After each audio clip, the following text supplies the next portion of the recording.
আমরা দাদা হুজুরের মাজারের সামনে দাঁড়িয়ে আছি। আমার বাবুরা, আমার মোস্তফা ভাইজান, মনিরুল, তারপরে রাজু, মুজাফফর বাবু, আরও আমাদের ইমরান, আমাদের রোহিত সাহেব আছেন, আমাদের গ্রামের সবাই আছে। আমরা যে আমাদের শৈল আছে, এদিকে সবাই জিয়ারত করছি। আপনারা যারা দেখছেন আমাদের জন্য দোয়া করবেন। আমিও আছি, সব দেখতে পাচ্ছেন। এটা আমাদের ফুরপুরা সুবিদপুর গ্রুপে ছাড়া হবে।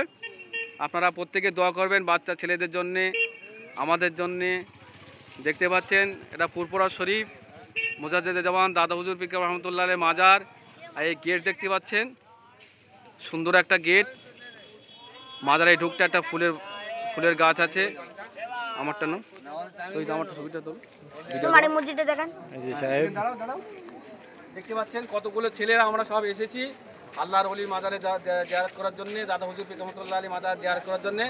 এখন আমরা যাব তহুজুর সিদ্দিক তহুজুরের বাড়িতে যাব। ওখানে মাগরিবের নামাজ পড়ব। মাগরিবের নামাজ করে আমরা যে যার বাড়িতে রওনা হই ইনশাআল্লাহ।